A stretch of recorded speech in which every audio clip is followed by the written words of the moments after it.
Hey gang, welcome back to the One Piece at a Time Distilling Institute, your source for all things distillation related. So checking in again from the tiny little studio here in my bedroom in my tiny little house in currently freezing cold Pekin, Indiana at about 5 degrees during a polar bullshit storm, for whatever that's worth. But answering your questions today, as always, reach out to me, bishopshomegrown@gmail.com, and or the comments below in YouTube and or social media of all types, and I'll be glad to try to get back to you. So today, another viewer question here. So this is from Refluxit, which that's an awesome name. Question for you from down here on the right north side of the Ohio River, so in my own backyard. I've got a Sankey keg electric pot with all copper past the keg. It has a 2-inch short column with a Lebed coming over at 45 degrees. I ran a sugar wash through it when I first built the thing several years ago, and I haven't touched it since. The last couple months I've been getting back into the hobby. I had several kegs of old homebrew beer that, even though they were heavy, strong ales or barrel aged, all were past their prime. So I use them to get to know the still while my new washes ferment. On 2 stripping runs of this old beer, I ended up with a very distinct silver coating on all the inner copper surfaces. I went down to around 20% before shutting down. The first time I thought maybe something was left in the keg or head since it's not been used for so long. So I did a full 50-50 vinegar and steam cleaning and also good scrubbing with 551 cleaner inside and out. But it happened again. I used some cotton in the collection funnel and there was even some dark residue showing up there. The end of the run cut jars do have a metallic smell to them. The internet is not being super definitive on what the silver residue is. Is this normal from fermenting normal old beer? Thanks for any light you can shed on this phenomenon. It was very concerning and made me think about tossing the distillate. So this is a great question, and I wish I'd taken video of this and I didn't think about it at the time. But as some of you know, at my current commercial distillery, we just switched out the pot still head on a stainless steel body 1200 gallon pot stripping still with a copper head. We'd finally wore the copper head out after 1,000+ runs, which is kind of a normal thing in general. It's probably more runs than that. I'd have to go back and look at our records to see. But we put the new shiny copper head on there, and my still hand assistant distiller Justin Whaley from Still Learning podcast, you guys may be familiar with him as well. He pointed out to me, I think it was either yesterday or the day before, he goes, "Hey, come look at this. It looks like there's some metal flakes coming off this pot still head." And it's exactly what he's talking about here, this kind of silver flaking sort of thing, right? Justin was very concerned about this. I've seen this before because, I ran that still when it first came in with a brand new original head on it, and I've seen it on the other 2 smaller stills. I don't see it at home as often, but I have seen it. So I've also had this question from other professional distillers who've run into this, and so there's a twofold answer to your question. And it can be 2 different things. I suspect yours is the least concerning of the 2. So we'll start with the worst thing it could be.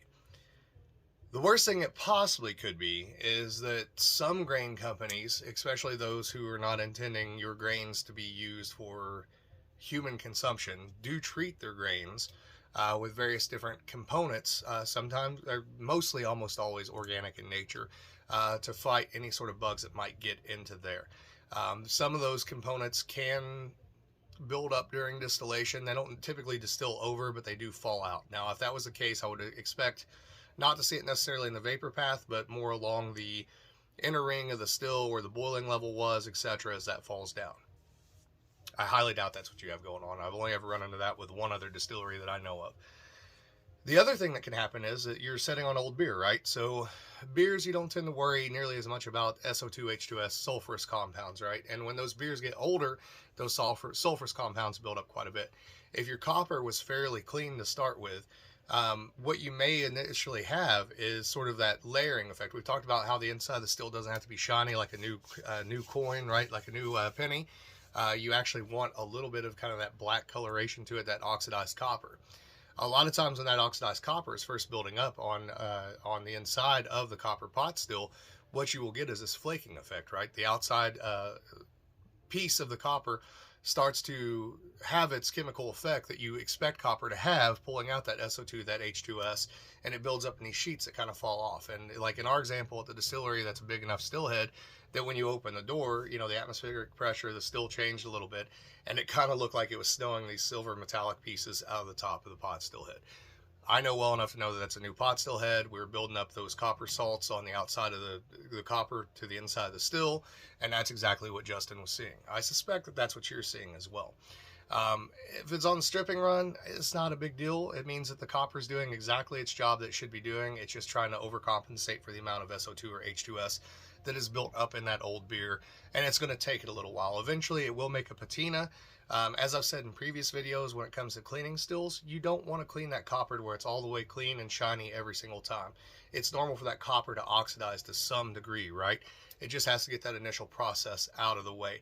The metallic smell that you're smelling, if you go back to it, I would bet you'll pick up a little SO2 or H2S, a little sulfuric sort of compounds going on that might come across as copper.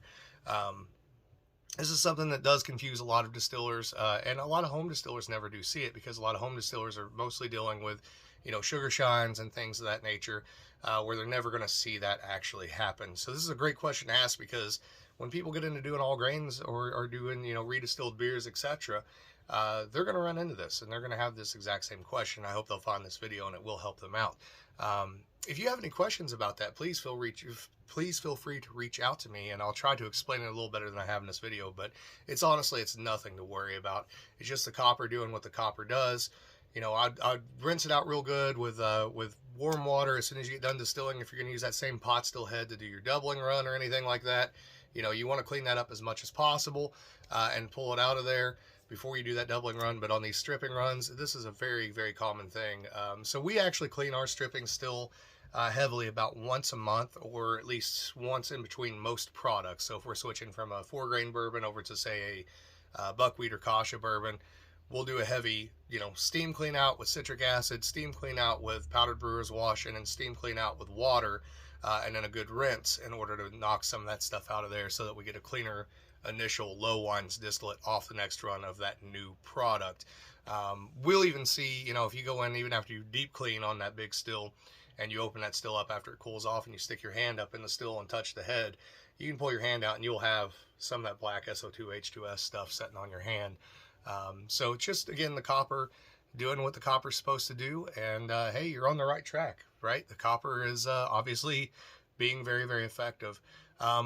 Once you get that copper really seasoned after several runs, you'll stop seeing that flaking effect happening, and what you'll start to see instead is a heavy buildup of that black coloration that'll wipe off onto your hand when you touch it, and that'll let you know that all that SO2 and H2S is being absorbed by that copper. So I know that was kind of a long, roundabout, unscientific way of explaining what's happening, but it's the best way that I could think of to explain it in the moment. So as always, check out the alchemistcabinet.com for all the links to everything else that we do out there, including Distillers Talk podcast and our paranormal podcast. If you have ghosts, you have everything. If you're into that kind of thing, we'd appreciate your support and subscription, etc., and sharing. And please share this video. Check out the alchemistcabinet.com/thewarehouse1, which is our store where you can buy distilling ingredients, the books I've written, all that kind of stuff. I'm not even going to try to run down the list. But all right, guys, love you. Later.